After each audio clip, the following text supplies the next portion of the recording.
Thanks so much for your prayers, and thanks for sending me.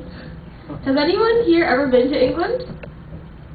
You guys have been to England? They talk differently, don't they? Yeah. Can anyone guess, if I haven't told you yet already, what a courgette is in American English? A courgette. Carl's Jr.? Courgette. Sounds like a car, right? It's actually hang on, no, it's hang on, I know, it's a zucchini. Yeah, so instead of saying zucchini in England, they say courgette. This one's a little bit more embarrassing. Does anyone know what pants are in England? You should not. It's your underwear. So do not compliment people on their pants, because they look very embarrassed. Instead you say, you have nice trousers. Yeah, so anyway, it was different. It was nice, very rainy when I went there. I think another thing that it's really different from America in the way they talk. It's also really similar, and it's also it's similar in that it's really rich in Christian history. So when I went to Cambridge, well, the first thing I saw was a lot of churches. Like everywhere I go, all these churches are older than America. They're like huge cathedrals, and yeah, there's just so much rich history, especially with the Reformation, and there was a lot of drama between like Protestants and Catholics, and it's really it's interesting to see all the Christian history, and then to actually be in England, and it's a little sad to see how spiritually dead it is, and how like the apathy, like the it's kind of like an oxymoron. Like they have like a fierce apathy for being unreligious. Like they're like, I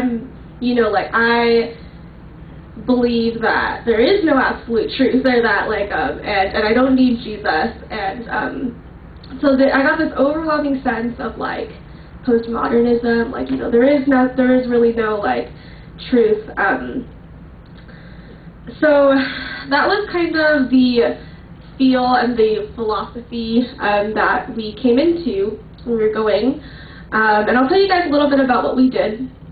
So as you guys, I don't know if you remember at all, if you but in my letter I said that we were working with this organization called Friends International. So Friends International, you guys have heard of like Crew and InterVarsity in college campuses, right, in America? So it's kind of like that, but not. Like, so it's like Crew in that there's Friends Internationals like all over England, but it's more a ministry and an outreach than it is a fellowship like Crew is. So basically what Friends International, their heart is towards international students, people who are coming to Cambridge to learn English, and they put on these free cafes where they serve tea and biscuits. By the way, guys, biscuits aren't like biscuits, they're cookies. So, in England, if you want cookies, you ask for a biscuit. And so they serve free tea and biscuits, and it's just a place for people to come and talk and like hang out so they can practice their English. So it's a really cool ministry. It's a really great way for people to meet others and to build relationships. And so what me and my team at Biola did for most of our time was we volunteered at these international cafes, and the cafes, they welcome everyone. They say everyone's welcome, international students are welcome to kind of practice their English, but they're also very openly Christian. I don't know why there's that feedback. Okay, so they're also like very openly Christian. They say that, everyone's welcome, we're a Christian organization, and then at the end of every cafe, they offer this optional Bible study.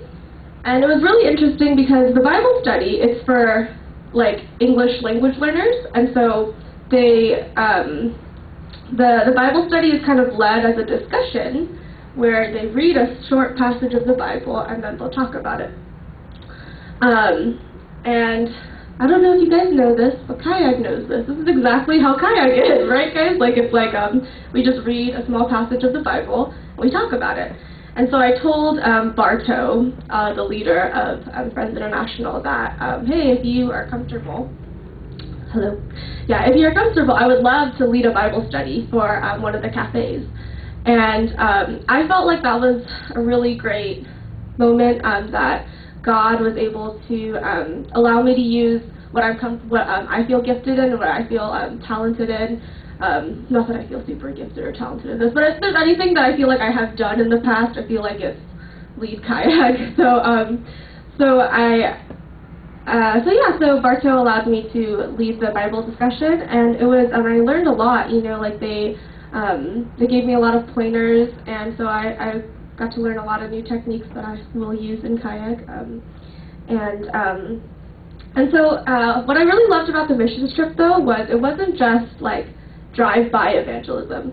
But I had like I used to, like I told you guys in my past, I had this hardness towards short-term mission trips, right? And it was something that I felt kind of like uncomfortable with.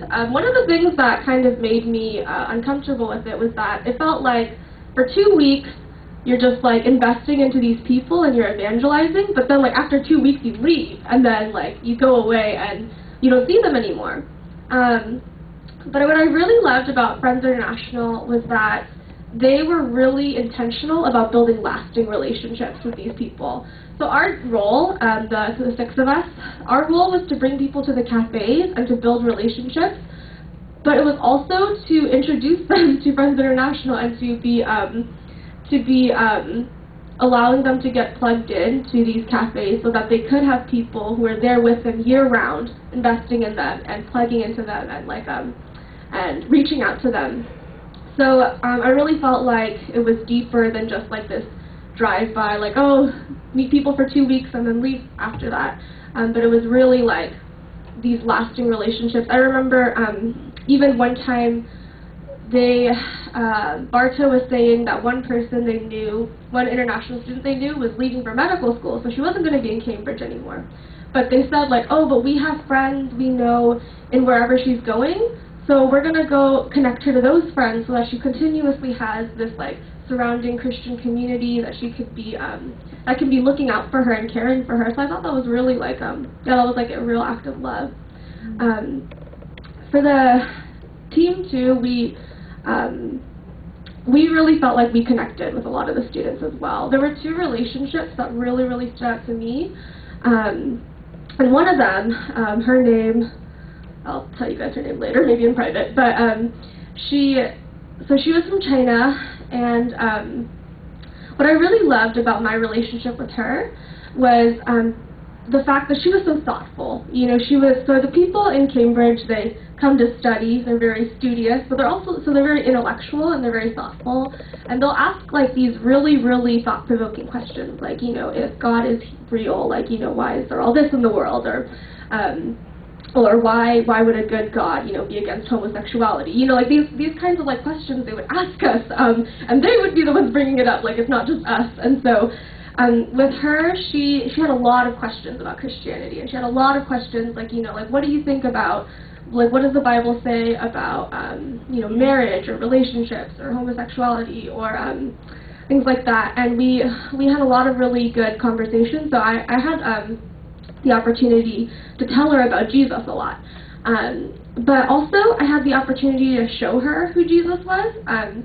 And she was really struck by how firm we were with our beliefs and how sure we were of our beliefs, but she was also really, really struck by just how caring we were. Like she even told me, she was like, wow, like I can't believe you guys would come all the way from America to Cambridge just to like help people like practice English. Like that's just so, like why would you do that? And then I told her, I was like, well, actually it's because we're Christian, and because you know, Jesus tells us that because he served us, we need to serve others and put others above ourselves. And she said, it was really impactful for me. She said, I've lived in a selfish world my whole life, you know, like I'm so interested in Christianity. I really respect you guys because it seems like you guys care about others more than yourself.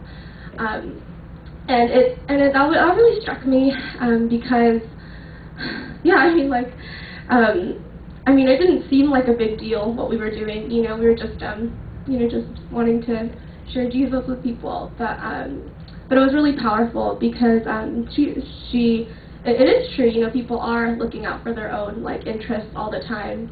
And even in volunteer work and even in helping people, it's always because, oh, I want it for my resume, or oh, I want it because I want it, I don't know, to better myself or something like that. But we were able to share with her the hope that we have in Jesus and the reason why we do what we do.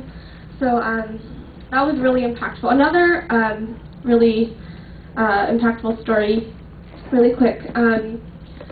One of my friends, so I had, there were 6 people. It was 4 girls and 2 guys, and the 2 guys are really, really into apologetics. And so, 4 of us, we are also into apologetics, but not as much as they are. And they got into a really, really deep conversation with this one girl from Switzerland. And she kept telling, and she kept making arguments for how there is no such thing as truth, and there's really no way to, no right religion, no wrong religion. And she also she believed in God. She said, I believe in God, I don't need Jesus to do that. I believe in going to heaven, I don't need Jesus for that. And so they got into a really, really long conversation about truth and God and why we need Jesus. And then at the end of it, so she wasn't entirely convinced, but she was open, and she it did definitely provoke her thoughts and challenged her in a way that I don't think she had been challenged before. But at the very end of it, she came up to all of us and said, thank you for talking with me. So when after the end of this conversation, I was a little worried because I was starting to think oh my gosh, what if she never wants to come out again, or what if they were a little too strong. But she came up to them afterwards and said, thank you so much for talking with me. And then she also said, I love what you guys do here. I love that that you guys put on these cafes, and that you guys know how to have fun, good, clean, wholesome fun. Everyone that I know, to have fun, they need to go to a bar, and they need to go drinking and go partying. But you guys, the way, your lifestyle, you can have fun without all that. And it's, your lifestyle is the kind of lifestyle that I want to live. And so that was just, I don't know, I really, really see, God working through these cafes. And this is the kind of thing that's going on, all year round, guys. It's not just after these 2 weeks, the cafes shut down. It's, the cafes are going on all year. And there's people at Friends International now doing the same things that we were doing, and so it's just, so yeah, God is really working in Cambridge. I'm really glad that I went, and yeah, I'm praying about going back. Thank you guys.